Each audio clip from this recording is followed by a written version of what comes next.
Répondant aux questions d'un journaliste au détour de la conférence de presse qu'il a conjointement animée avec son homologue Mohamed Bazoum du Niger, le chef de l'État, Patrice Talon, a été un peu plus clair sur la question du remaniement ministériel agité de ci, de là, depuis peu.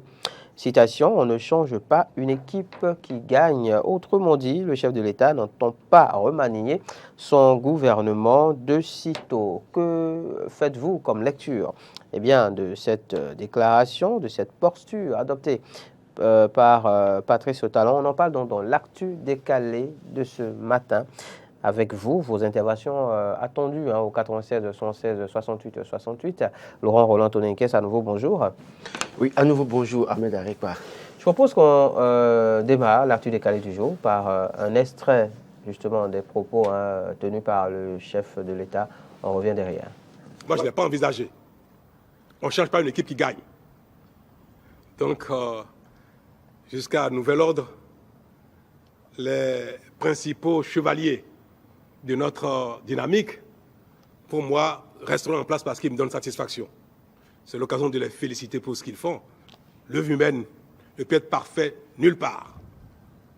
Et je n'attends pas des ministres, de mes collaborateurs ici ou là, je n'attends pas que ce soit des dieux sur terre. Ils font ce qu'ils peuvent avec leur génie, leur engagement, leur dévouement. Nous faisons notre petit chemin. Et jusqu'à nouvel ordre, je n'ai pas envisagé de remercier qui que ce soit d'entre eux. Je n'ai pas non plus envisagé de faire venir d'autres. C'est dommage pour ceux qui attendent, mais c'est ainsi. Merci.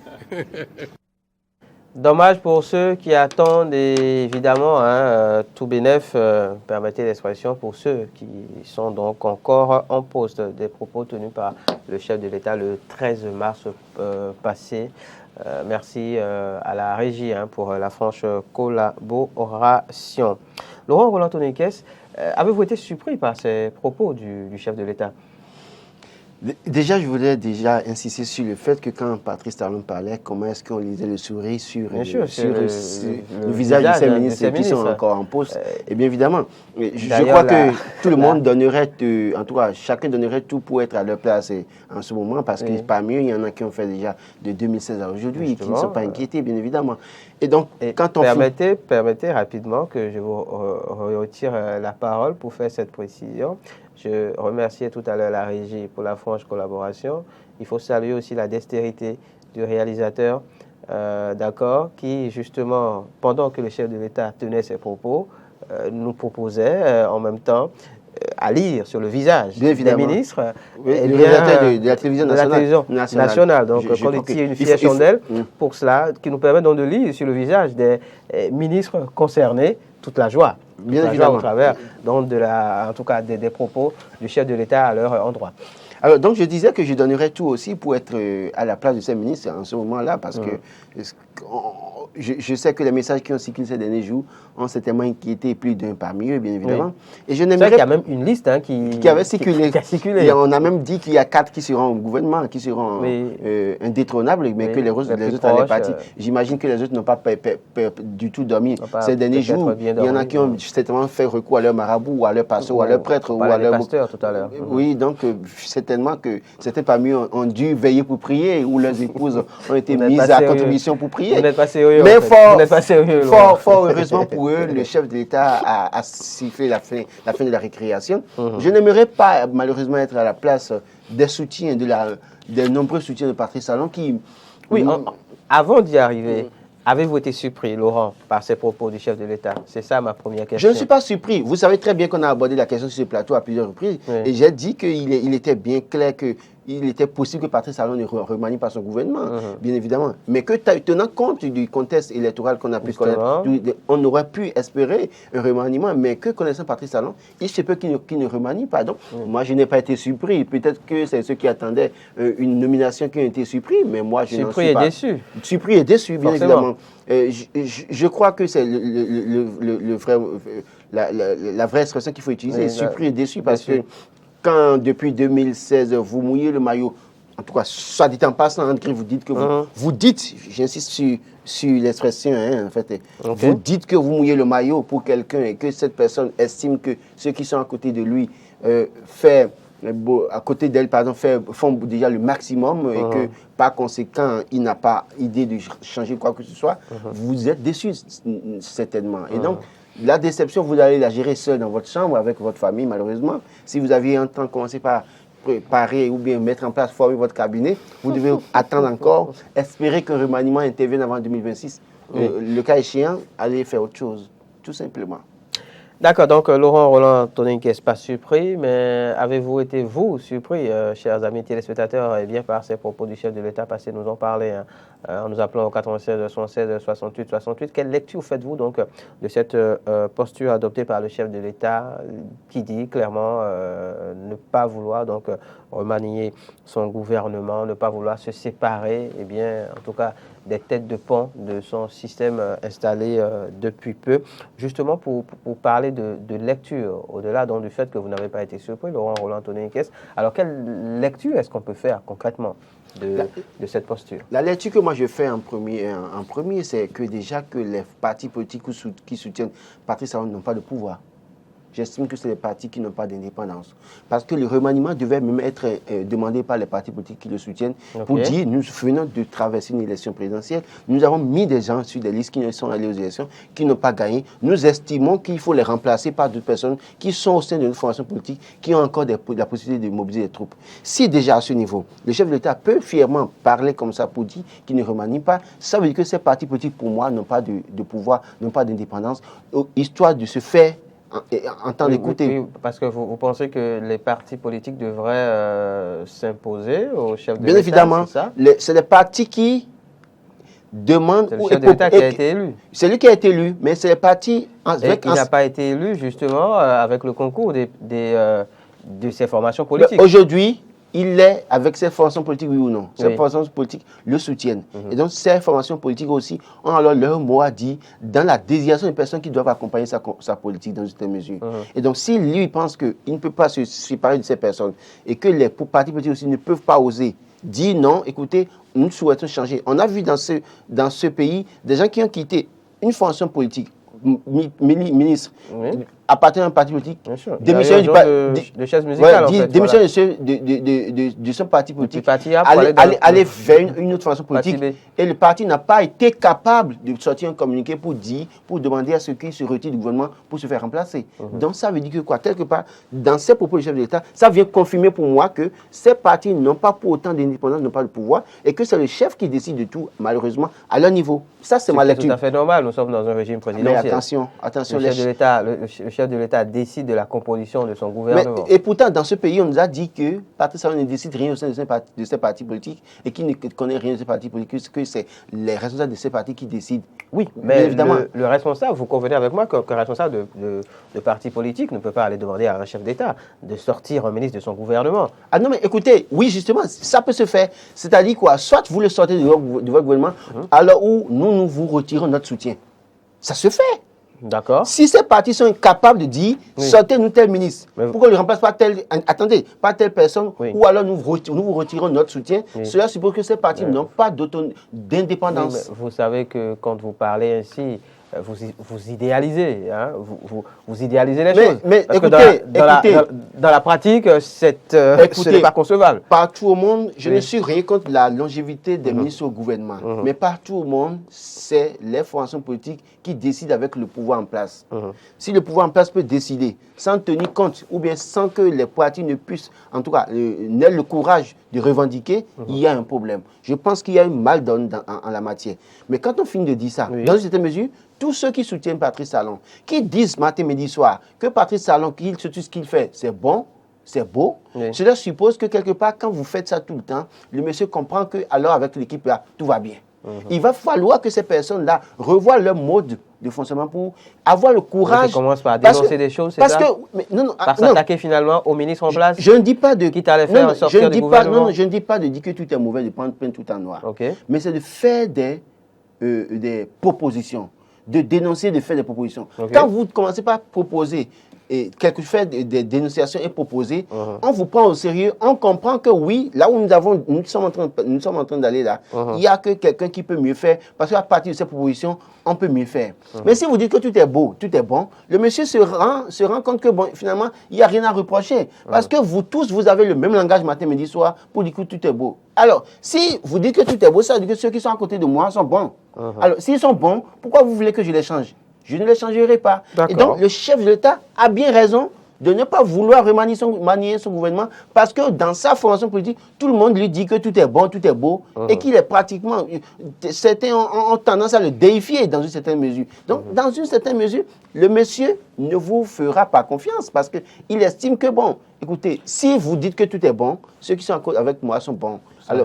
Vous savez qu'après Dieu, c'est le président de la République. Bon, moi, le président de la République est le représentant de Dieu. Il est le représentant de Dieu, je ne compte pas sur lui, je compte sur Dieu. C'est vrai que c'est vous qui voyez les choses comme ça. C'est ainsi qu'on voit les choses. Non, c'est ainsi que certains qui ne veulent pas... Sur le plan spirituel, et même sur le plan spirituel, c'est ce qui est enseigné. Non. Parce qu'on ne devient pas, on ne devient pas chef, on ne devient pas chef d'État. Personne n'a enseigné ça sur... Attendez, même dans les églises, non, on vous dit... c'est les pasteurs mendiants qui vont enseigner ça dans les églises. Même dans les églises. Je vous dis. D'accord, on vous dit clairement... Le pouvoir vient de Dieu. Qu'est-ce que le pouvoir vient de Dieu? Oui. Et donc, le chef de l'État n'est pas un Dieu, ça c'est clair. D'accord, c'est bien de rectifier ça. On lui doit respect, on lui doit obéissance. Et je le respecterai toujours. Et son pouvoir, il le détient justement de Dieu. Oui, je suis d'accord. Mais dit qu'après Dieu, c'est nécessairement lui sur la terre. Oui, c'est comme si moi-même, citoyen, je n'ai pas de pouvoir. Dieu m'a aussi rempli d'une force quand même, de toute façon. Moi, c'est ceux qui ne veulent pas être corrects et qui pensent et qui veulent toujours compter sur un système pour vivre dans leur pays, qui veulent à tout prix défier un chef d'État.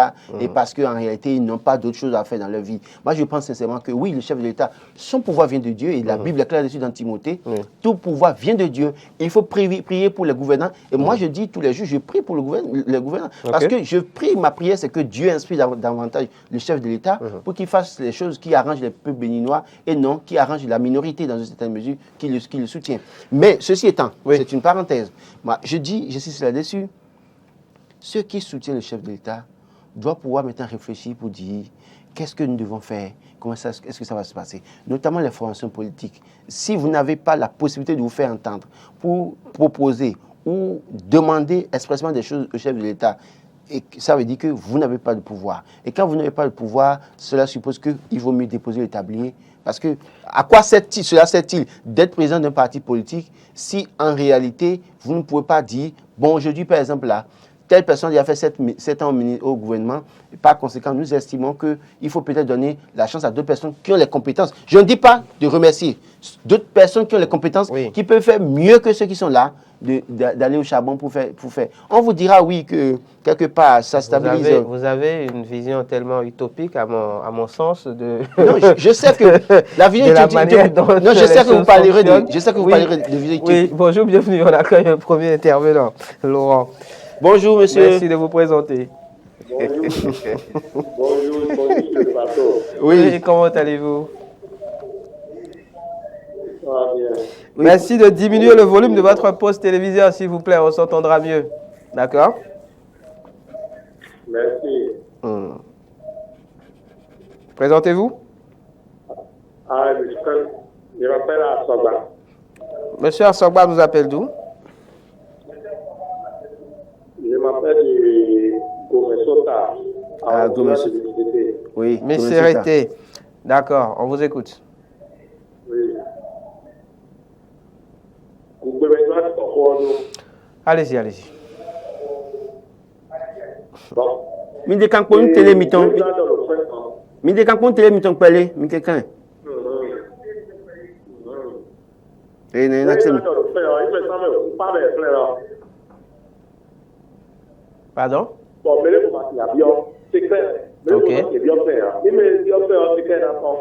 D'accord. Donc, il faut que tu aies bon. Peut-être même dans notre qualité, vous avez donc, comme on parle de plein, il me voit plein de frères qui l'attendent. Donc, il est de nos motos. Nous n'avons pas pour gouvernement pour le faire.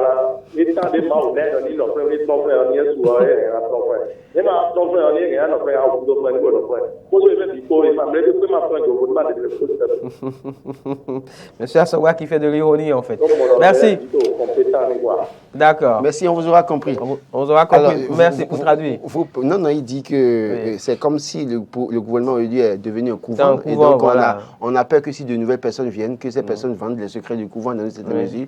Et que donc, il vaut mieux laisser le gouvernement, le chef d'État et son gouvernement travailler. Et si, puisqu'il est satisfait. S'il est satisfait de l'équipe. Bonjour, bienvenue. Bonjour. Merci de vous présenter. Ici, c'est M. Merou à Rigobert. Monsieur Rigobert de Golo Djigbe.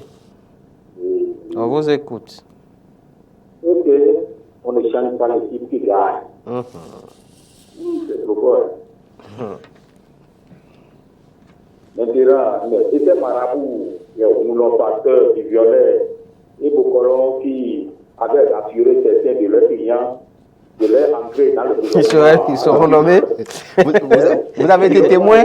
Vous avez été témoin?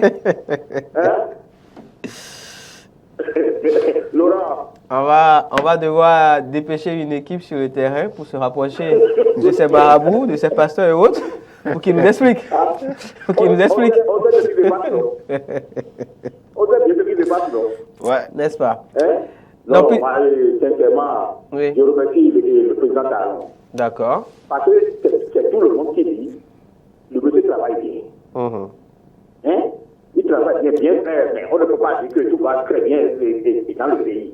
Mais il fait de son mieux. Mais ce n'est pas le président Talon en personne qui fait tout. C'est des collaborateurs des ministres qui donnent le résultat. D'accord. Maintenant, mais s'il y a des gens de ministre, ce qui veut dire que, mais ils donnent raison à ceux-là qui disent qu'ils ne fait rien. Donc, ce qui veut dire qu'un homme sincère, c'est comme ça qu'il travaille. Ok. Pour la première fois, depuis ma naissance, je vais pour la première fois, j'ai vu un président garder ses ministres pendant longtemps comme ça au pouvoir. Bon, au Bénin, pour la première fois au Bénin. Au Bénin, oui. Pour la première fois au Bénin, je dis. D'accord, d'accord. Oui, je dis bien au Bénin. D'accord. Maintenant, pour finir. Est là. Avec Dieu là depuis longtemps. Est-ce que Madame Darou-Messi, c'est parce que tu fais bien ton travail? D'accord. Mais est-ce que tu te gardes longtemps là? Amen. Beaucoup de promotions à toi. Amen. Et également à notre verset là-bas. À qui? Ah, d'accord. C'est pas pasteur Mandia. C'est pas pasteur Mandia. Pardon. Merci. Non, mais merci, monsieur Rigobert. Bonne suite de journée à vous. Oui. En réalité, ce n'est pas parce que vous faites bien que le gouvernement, le président est satisfait que les gens doivent durer longtemps au gouvernement. Et peut-être que, je le dis... Est-ce que cela ne participe pas d'abord, vous parliez d'une vision utopique du pouvoir. Oui. Non, c'est l'impression que j'ai. Mais très franchement. Je dis ce qui devait être. Bonjour, bienvenue. Je dis ce qui devait être. Monsieur Alice Michel. C'est lui. On vous écoute. Oui, donc, oh. Mais, qu'est-ce que le temps? Il faut être de nomination blanche. Il faut être de nomination blanche. Tous les jours, il fait de nomination. Oui. Tous les mercredis, non, c'est. Oui. Et c'est dans le gouvernement, mais c'est vraiment, voilà. Kandi, moi, nous bois. Mais comprends, mais mon bonhomme. Et peut-être, je me mets et on. Et c'est vraiment, il y a un jour, je ne pas le mettre. Mais le député, le ministre, il y a un ministre. Et on a Tchenmi. D'accord. J'avoue, j'ai pas bien compris. Enfin, en fait, il dit que le gouvernement fait des nominations tous les jours. Chaque mercredi en conseil des ministres. C'est pas nécessaire d'espérer qu'il fasse nécessairement un remaniement. Donc, c'est pas pour autant important. D'accord. Bonjour, on a un autre intervenant qui s'installe. Hein. Bienvenue. Oui, monsieur Amadou Gado de Parakou. Oui, monsieur Gado de Parakou. Oui. On vous écoute. Oui. Je me demande pourquoi le chef d'État a peur de changer la ministre. Il n'a jamais parlé de peur. plusieurs cas dans les deux parties, dans ces deux parties-là. Oui. Il y a des cas plus compétents que certains qui sont actuellement en fonction. Oui. Pourquoi a-t-il peur? Vous pensez que le chef de l'État a peur, en fait, c'est ça? Oui, Il parle, lui, plutôt de satisfaction. Le chef de l'État parle plutôt de satisfaction. Il se dit satisfait du travail fait par ceux qui sont en place. Il y a des cadres qui vont lui donner satisfaction plus que ceux qui sont en fonction aujourd'hui. D'accord. Parce que comme le président Kékou l'a dit, le jour où tu enlèves une ministre, il devient ton ennemi. Il est un opposant. Il a peur. Il a peur d'avoir des opposants. Selon vous, en tout cas, c'est votre lecture. Les ministres là vont se lever contre lui. D'accord, c'est votre lecture. Oui, c'est ma lecture. D'accord. Merci. Oui. Bonne suite de journée à vous à Parakou. Monsieur Gado. Oui, il ne faut pas occulter cette possibilité, c'est ça? Parce que malheureusement, vous savez... Donc, en fait, ça rejoint les propos de M. Assogba qui parlait de couvent, c'est ça? Vous savez, sous nos cieux, quand vous enlevez quelqu'un, il devient d'office opposant. Oui, bien sûr. Bienvenue. Bonjour, monsieur. Bonjour. Oui, bonjour, monsieur. Présentez-vous, s'il vous plaît. Michel Ossé Adeougou, mon nom. D'accord, vous nous appelez d'où? Michel. Appel de Porte-Nouveau. Ok. On vous suit. D'accord. Et je vous salue sur le plateau. Merci. Et par rapport à la décision du chef de l'État, je vois que pour qui connaît le président depuis son accession au pouvoir, c'est un homme pondéré. Oui. C'est un homme de rigueur. Ce n'est pas faux. Donc, je pense qu'il est venu avec un programme et avec l'équipe avec qui il a travaillé depuis, il a vu qu'il continuait avec cela, c'est pas mal. Puisque, comme l'a dit mon précédent tout à l'heure, peut-être qu'il a peur des opposants parce que les partis qui l'ont aidé dans les législatives passées, il pourrait y avoir des brebis galeuses à mieux. C'est possible. Il pourrait être avec les opposants. Ouais. D'accord. Tout ça là, il est en train de préparer 2026 aussi, puisque fait double jeu avec lui. Alors, et à le voir aussi, à l'analyser. Et il y a une équipe de technocrates qui est avec lui. Et le travail n'est pas aussi mal sur le terrain. D'accord. Surtout par rapport aux infrastructures. C'est Donc pas ça qu'on va manger dans le pays, mais vous avez bien tenu dit, à préciser. À la fin, vous avez tout gâché. Oui. Quoi. Oui. Donc, en tout cas, vous comprenez, vous soutenez cette décision du chef de l'État. Il est parti. Non, merci pour l'appel, en tout cas, M. Michel de Porto-Novo. L'un dans l'autre, le chef de l'État est le seul qui décide, bien évidemment. Bien sûr, c'est en cela que je trouve, en fait, votre vision de la chose tellement utopique. Bonjour, bienvenue. Merci de vous présenter. Oui, c'est M. Zinsou, le victorien de Saint-Podi. Monsieur Zinsou de Podi, on vous écoute. D'accord. Et nous, on a dit au Google. Ok. Oui, le Google. D'accord. Maman, il y a eu tout quand on l'a fait, il y a eu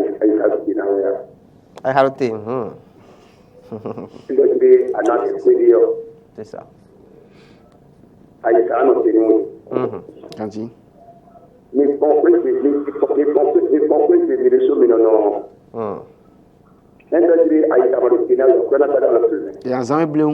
Oui.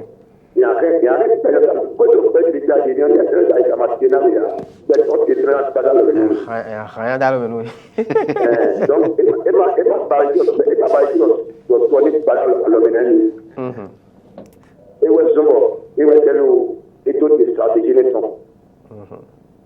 bon, nous, après, nous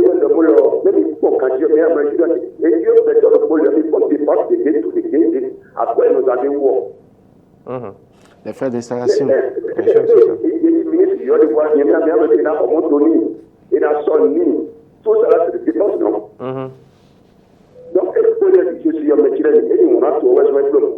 D'accord, donc vous soutenez et vous applaudissez. Oui, je le soutiens. D'accord, merci. Parce que le D'accord, merci beaucoup. Monsieur Zinsou qui nous appelait de Sémé-Podji. Je pense qu'on ne va pas demander à Patrice Talon de changer les ministres tous les mois comme il a pu le faire son prédécesseur. Encore que là, à ce niveau aussi, on a bien des choses à dire. Mais toujours est-il que 7 ans au gouvernement, c'est peut-être, comme l'a dit Rigobert à Dantchédé, mais où c'est la première fois qu'on voit ça. Il y a quelques heures qui sont là depuis le début. Mais moi, j'estime qu'au lendemain d'une élection, normalement, en tout cas, ce n'est pas qu'au Bénin, dans tous les pays, pratiquement, quand il y a élection, au lendemain d'une élection, on reconstitue l'équipe, bien évidemment, en tenant compte des résultats peu pour certaines personnes.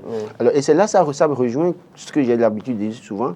Patrice Talon, entre popularité et technocratie, certainement, préfère technocratie et compte sur ses stratégies pour gagner les élections. Quand on regarde 2019, 2020, 2021, ce n'est pas la popularité qui a fait gagner les élections à Patrice Talon, mais c'est sa stratégie mise en place pour contourner ou dribbler les opposants peu ou prou qui lui a permis, qui lui a donné le pouvoir de gagner les élections. Et donc, il continue de compter sur, en tout cas, sa capacité à maîtriser la classe politique et gagner les élections, plutôt que d'espérer ou de tenir compte de la popularité ou non d'un acteur politique pour espérer gagner les élections. Donc, l'un dans l'autre, c'est pourquoi il dit que les formations politiques n'ont pas le pouvoir dans le système Patrice Talon. Parce que Patrice Talon estime que vous êtes là, c'est moi qui fais tout le jeu, bien évidemment, et au-delà de tout, vous n'avez rien à m'imposer, je fais ce que je veux et je continue. Et donc, en réalité, cela suppose que les partis politiques doivent pouvoir revoir leur mode de gestion et se mettre maintenant au sérieux et dire, OK, tu continues, tu mets en place ta stratégie, mais nous-mêmes aussi, nous te prouvons qu'au-delà de tout, c'est que la popularité,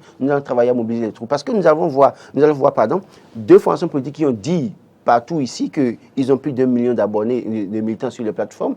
Mais chaque fois quand il y a élection, ces partis n'arrivent pas à dépasser la barre d'1 million de suffrages. Donc cela suppose qu'il y a un problème. Et quand on regarde peu ou prou les résultats, et quand on regarde les candidats adversaires en phase de 2019 à 2021, on se rend compte que c'est d'abord en 2019, il n'y avait pas d'adversaires. En 2020, il y a des adversaires, mais qui étaient limités par la question de 10%. Et donc, on sait que c'est un élément qui, finalement, continuera à jouer contre des partis politiques qui ne réussiront pas à franchir la barre. Et quand on vient en 2021, on voit que les candidats poids plume entre griffes qui sont sortis de nulle part, qui sont allés aux élections face à Patrice Talon aussi, ne pouvaient pas gagner grand-chose. Donc, jusque-là, Patrice Talon comprend que sa stratégie continue de marcher pour lui. Et donc, pour autant, pourquoi me détacher, me séparer des technocrates en griffe que j'ai choisis autour de moi et espérer... des gens de confiance d'une certaine manière. Et maintenant, pour rejoindre aussi certains intervenants, c'est que on a comme l'impression que c'est un couvent.